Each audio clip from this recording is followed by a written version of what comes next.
रोटी बनती थी ना, तो उसमें से पहली रोटी गाय को निकाली जाती थी। ये बचपन में हमने देखा। फिर इसके बाद जो है एक रोटी के टुकड़े करके छत में फेंक दिए जाते थे, कौआ चिड़िया आज पाएंगे। फिर घर के बाहर निकल करके पिताश्री ऐसे देखते थे कोई साधु महात्मा को ऐसे पाने नहीं, तो फिर लौट के आके प्रसाद पाते थे। यह गृहस्थ का धर्म है। अगर अपने दरवाजे पर कोई भूखा आ गया है तो आप उसको भूखे मत जाने दीजिए, कुछ पवा दीजिए। घर में कुछ ना कुछ होता ही है। अगर नहीं है तो 10 मिनट प्रार्थना करके उनको रोकिए, 2 रोटी बनाइए, पवा, सारे दुष्कृत नष्ट हो जाएंगे। इसीलिए कभी कभी कहा जाता है कि आप संतों को जाओ, निमंत्रित करो, उनको बुलाओ। जैसे अब प्राय संत धाम आदि में ही वास करने लगे, क्योंकि कलिकाल की ऐसी चाल बन गई। तो अब क्या है कि फिर धाम आदि की यात्रा करो। जैसे प्रयाग चले गए, वृंदावन आ गए, किसी एक दो साधु को कुछ पवा दिया, उनके चरण प्रणाम कर परिक्रमा की, ये सब नष्ट हो जाता है अपराध। ऐसा कोई शरीरधारी नहीं है जिससे शुभ न बनता हो और जिससे अशुभ न बनता हो, क्योंकि शरीर शुभ अशुभ दोनों से मिश्रित है। जब हम शरीराभिमान छोड़कर और प्रभु का आश्रय लेकर भजन करते हैं तो शुभ अशुभ दोनों का नाश हो जाता है। शरण निरापक पद रमित सकल अशुभ शुभ नंस, देत सहज निश्चल भगत सुजय जय श्री हरिवंश। गुरुदेव के प्रताप से, आचार्य के प्रताप से जब हृदय में भक्ति होती है तो पुण्य और पाप दोनों का नाश हो जाता है और भगवत प्राप्ति कर लेता है। इसलिए कहीं भी रहो, किसान हो, व्यापार हो, कोई भी कार्य कर रहे हो, नाम जप करो और दूसरों का सुख चाहो। अगर सुखी होना चाहते हो तो गूढ़ बात है, दूसरों को दुखी करके कोई सुखी नहीं हो सकता। दूसरों को सुख देने की भावना रखो और कुछ ऐसे कर्तव्य कर्म होते ही हैं। अब जैसे पैदल आप चल रहे हैं तो आप क्या समझते हैं कोई जीव हत्या नहीं होती? किससे नहीं होती? आकाश में थोड़ी चलोगे। आप श्वास ले रहे हो, क्या जीव हत्या नहीं हो रही?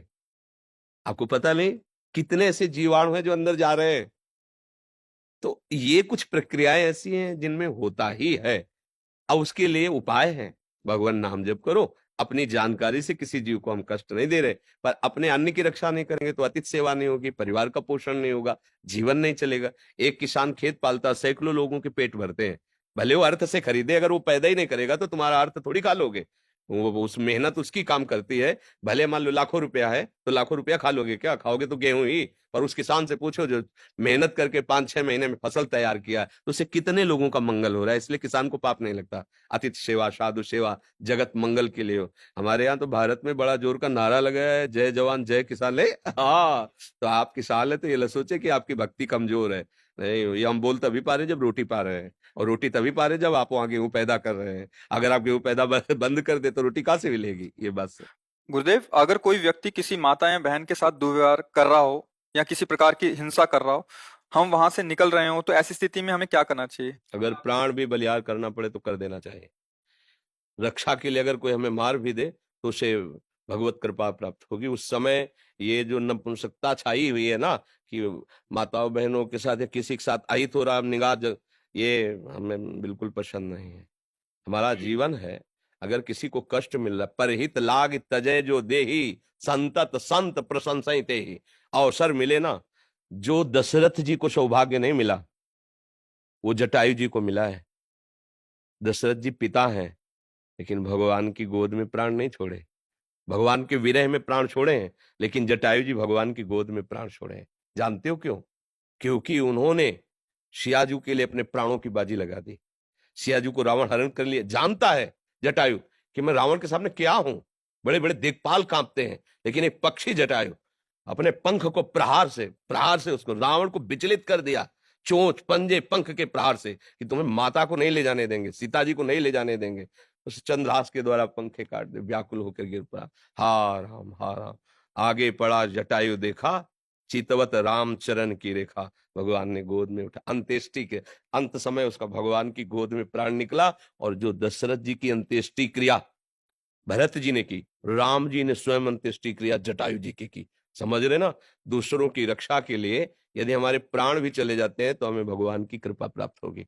इसमें नहीं, ये आज बहुत ही निंदनीय वृत्ति आ रही है, कायरता जिसे कहते हैं। ये बहुत किस बगल में हम देख रहे हैं कि दुर्व्यवहार कर रहा है, वो इसे पीड़ा पहुंचा रहा है, और हम अपना सर झुका किस लिए चलाते कि मेरा तो नहीं ना, वो मेरी बहन तो नहीं ना, मैं तो सुरक्षित हूं ना। अगर हम उसको कुछ बोलेंगे तो कहीं हमें ना मार दे, कहीं हम ऐसा कैसे हो सकता है? अगर इतनी व्यवस्था हमारे दिमाग में स्वसुख की छा गई है तो फिर मनुष्य कहलाने योग्य नहीं है हम भाई। पशु कहलाने योग्य, मनुष्य तो कहलाने योग्य नहीं है। एक बार अपने स्वरूप में आ जाओ, आप भगवान के अंश हो। एक बार आ जाओ, मरना एक बार है, 100 बार नहीं। ध्यान रखना, 100 बार नहीं मरना है, एक बार मरना है, और वो निश्चित समय है। कोई बिना समय के मार नहीं सकता, क्योंकि एक ही भय होता है जो डराता है, कहीं मृत्यु ना आ जाए, और वो हमने स्वीकार कर लिया है। बस फिर देखते हैं, यही स्वीकार करके बाबा जी बने थे कि अब मैं मरा। बच्चा थे, कौन रखेगा, कहाँ रखेगा, क्या भोजन मिलेगा, कैसा मिले, पहले घर के निकलने पहले ही मन ने ऐसा मारा कि अगर ठाकुर जी की कृपा ना होती तो पहले ही बाण में गिर जाते।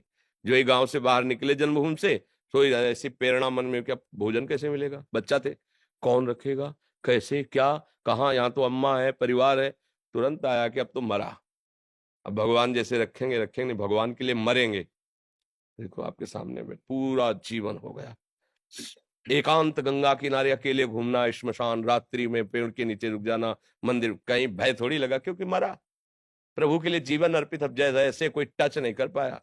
हाँ, उनका विधान है तो कोई गाली देगा, कोई अपमान करेगा, थोड़ा मजबूत करने के लिए, ऐसे कोई। तो ये तो होना चाहिए कि जैसे हम निकल रहे हैं, कोई हमारी बहन को छेड़े तो उस समय आप ग्रीवा झुका के जाएंगे क्या? मारो मती, उसको बंदी बनाकर, हमारा कानून है, कानून को अर्पित करो। हिंसा करके तुम नया अपराध मत करो, पर कोशिश करो बचाने की, उसको बचाओ और उसको बंदी बनाने की। यदि उसमें कुछ होता है तो भगवान जाने। बात समझिए, हमारा उद्देश्य हिंसा करना नहीं होगा। बचाव पक्ष में, अगर बचाव पक्ष में हमारे प्राण चले जाएं या कुछ भी हो जाए, वो भगवान जाने, पर इस पर तो उतरना चाहिए। हम कई जगह ऐसा देखा है कि इतने लोग स्वार्थी हैं। एक बार हम 11 बजे रात्रि के, पहले 9 बजे तक आरती होती थी ठाकुर जी की, तो आरती करके फिर भिक्षा मांगते थे घरों में। तो जो मिल जाता फिर लेकर के एकांत पाते, आचमन करते, फिर यमुना किनारे कुछ देर बैठ, तो 11 बजे रात्रि के वापस होते थे। तो वापस हो रहे थे तो एक ट्रैक्टर की जो जोतने वाला होता है ना, हल, उसमें जो छेद होता है जहां से कनेक्शन होता है, वहां एक नवीन बछिया गाय थी, उसका पैर पता नहीं कैसे उसमें चला गया था। जेवी दृष्टि गई और कोशिश कर रहे, तो हम दौड़ गए, उसका पैर ऐसे पकड़ा, अगर ही इसने थोड़ा भी हिलाया तो टूट जाएगा, क्योंकि पूरा सेट हो गया था। अब हम घबरा गए, 11 बजे रात्रि, 3-4 लोग निकले, हमको भैया थोड़ा हमें सहयोग कर दीजिए, क्योंकि नया बच्चा है, अगर आप इसे थाम लेंगे और अपने लोग धीरे से उठा लेंगे तो इसका पैर सुरक्षित रहेगा। चीखते रहे, वो देखे भी नहीं, ऐसे पास से ही निकल गए, देखे भी नहीं।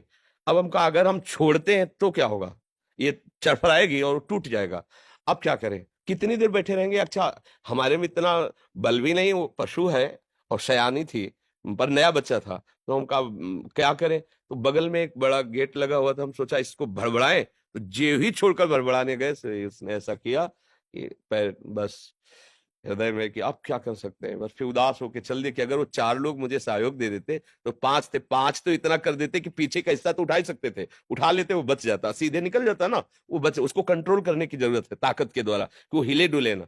किसी ने सहयोग नहीं किया। तो ये तो मतलब आज हमारे समाज में इतनी स्वार्थ बुद्धि होती है कि कोई किसी को मार रहा है, हमें क्या मतलब है, कोई किसी के साथ गंदा व्यवहार करने के, हमें क्या, क्योंकि हमारी बहन तो है नहीं। ये नहीं होना चाहिए, ऐसा व्यवहार ना तो कभी करे किसी के साथ, और जहां तक हो सके ना होने दे। तो भगवान आपके साथ है, ये भी बात समझ लो। और जब भगवान का पावर आपके साथ है तो फिर कोई परास्त नहीं कर सकता। और अगर कायरता दिखाओगे तो फिर कायरता में दम नहीं। हमारे देश के सूरवीरों ने घास की रोटियां खा के जिए, लेकिन गंदे लोगों के सामने सर नहीं झुकाया, विधर्मियों के सामने। आप पढ़ो बड़े बड़े चरित्र, महाराणा प्रताप आदि बड़े बड़े हमारे देश की जो देवियां हैं, वो अपने शरीर को नष्ट कर दिया, लेकिन विधर्मियों को स्पर्श भी नहीं करने दिया। तो हम उसी भारत देश के हैं। थोड़ी आधुनिकता आकर के गंदे विचारों को बढ़ावा दे रही, लेकिन हमारा देश धर्मगुरु है, भारत देश धर्मगुरु है। यहाँ एक से एक महापुरुष पैदा हुए हैं। जब तक अपने प्राणों का मोह रखा जाएगा तब तक धर्म पर चलना कठिन हो जाएगा। पूज्य श्री गुरु गोविंद साहब जी ने पंच प्यारों की जो तैयारी की थी वो इसी बात की थी। साइड में कोई हमें प्राण दे, जीवन दे, मैं उसे स्वतंत्रता दिलाऊंगा। लाखों की सभा में एक खड़े हुए, आओ अंदर। और ऐसा लीला की कि रक्त की धार बाहर दिखाई दिया कि, और कोई 5 खड़े हुए थे पूरी सभा में। तब कहा था 1.25 लाख से एक को लड़ाऊंगा, क्योंकि इन्होंने प्राण समर्पित कर दिया ना, अब इनको ऐसा बनाऊंगा कि इनके सामने 1.25 लाख भी नहीं टिक सकते। क्यों? प्राणों का मोह छोड़ दिया ना। प्राणों का मोह छोड़ दो, सब भयभीत हो जाएंगे, क्योंकि सबका भय यही होता है कि मैं मरूं ना। और पापी पुरुष में ज्यादा हिम्मत नहीं होती, ध्यान रखना। हम लोग केवल प्राणों के भय से भयभीत होकर अधर्म सह रहे हैं। अगर आप अपने प्राणों का भय त्याग दे तो पापी जो पाप करने वाला है वो भयभीत, रावण भयभीत होके गया था सिया जी के लिए। उसके लिए जो शब्द आए ना, जिसे कुत्ता बढ़ियाई पे जाता है, ऐसे हो गया था। जिसके चलने से दिक्पाल कांपते थे, वो वहां कांप रहा था। लक्ष्मण जी ने रेखा खींची थी, हिम्मत नहीं थी कि अंदर चला जाए, तो उसने चतुराई से, विद्वान भी था, चतुराई से कि भिक्षाबंदी नहीं लेंगे, बाहर आइए। तो धर्म से चलने वाले में एक पावर होता है भागवतिक, और अधर्म से चलने वाले में एक भय होता है, पर वो दिखाता भय है। वो भयभीत होकर भय दिखाता है, हम लोग भय मान जाते हैं। नहीं तो अधर्माचरण जो हो रहे हैं ना, इनमें बहुत कुछ बचाया जा सकता है। अपनी बहन मान करके अगर हम देखेंगे तो बहुत कुछ हम कर सकते हैं, लेकिन जब हम ये देखते हैं कि अपनी नहीं, तो हमारा गंदा जो भाव है वो हमारे आसपास फैलता है। जैसे भागवतिक भाव है ना, वो आसपास के वातावरण को सुधारता है, ऐसे हमारा गंदा भाव। आज हमारा नया समाज स्वसुख वासना में इतना लिप्त हो गया है कि दूसरे की रक्षा करना भी धर्म है, दूसरे को बचाना धर्म है, ऐसी सोच ही नहीं रह गई। वो खुद ऐसे आचरणों में युक्त हो गए। तुम्हें अपना शरीर प्यारा है, तो दूसरा का शरीर, और तुम उसी शरीर के साथ कैसा व्यवहार कर रहे हो, तो वो लोग रक्षा करेंगे। तो वो लोग हैं कौन? हम ही लोग। हम ही लोगों की जो बुद्धि स्वसुख वासना में, सुख लूटने भोगने की वासना में आ गई, वो राक्षस बना दिया। हाँ, धर्म से युक्त सुख भोगो, भगवान ने बनाया है। धर्म का एक मर्यादा रखी, उससे आप, अन्यथा फिर नहीं। इतना तो मनुष्यता होनी चाहिए, इतनी तो होनी चाहिए। अब वो धीरे धीरे न शास्त्र स्वाध्याय है, न धर्म का परिचय है, न जितेंद्रियता है, तो दमै नहीं रह गई है। लगता भैया अपने प्राण बचाओ, आज हो रहा है होने दो। ऐसा कितने दृश्य आप देखोगे जिसमें सामने लोग खड़े देख के मुंह फेर के चले जा रहे हैं। अगर वो 4 लोग जा रहे हैं और वो लौट करके देख लें, तो उसकी लघुशंका निकल जाएगी, क्योंकि वो खुद भयभीत है। वो जो अत्याचार परायण हो रहा है ना, वो उसका भय और पाप है। तुम केवल एक बार आंख टाइट करो, उसकी होश उड़ जाएंगे। पर अपने लोगों के अंदर वो बात नहीं रह पा रही। बहुत अच्छा लगा कि आप नवयुवक हैं और समाज रक्षा के लिए ऐसा प्रश्न करते हैं। ऐसा ही होना चाहिए। प्राण तो निकलेंगे ना, एक दिन तो जाएंगे ही यार। अगर धर्म में जा रहे तो मेरा मालिक देख रहा है, बस उसको देखना है, दूसरे को थोड़ी देखना है कि दूसरा कोई वाहवाही दे, हमें मेडल दे। नहीं, हमारा मालिक देख रहा है। फिर वो जो आपके अंदर आनंद आएगा, आप किसी को बचा के देखो, वो जो आपके अंदर सुख और आनंद, ऊर्जा आएगी, वो किसी साधना से नहीं आती, वो इससे आती है। जो परहित के लिए तैयार खड़ा होता है, दूसरों के सुख का वर्धन करना और स्वयं दुख सह जाना। कई बार सत्संग में कहा कि तुम जब भोजन पाने जा रहे हो, कोई भूखा नजर आवे, तो अपनी थाल का भोजन, अपने हिस्से को उसको पवा के देखा ना। जब वो पा ले, फिर आप अपने हृदय में देखना, जीवन भर पाते रहो, ऐसी शांति और शीतलता नहीं आएगी जैसा उसको पवाले से आएगी। कोई गरीब भूखा है, अपने हिस्सा अन्न का दे दिया, और अगर कोई कष्ट में आपने बचा लिया, तो भारी विपत्ति जो तुम्हारे ऊपर कभी भी आने वाली होगी, उस समय भगवान तुम्हें बचाए।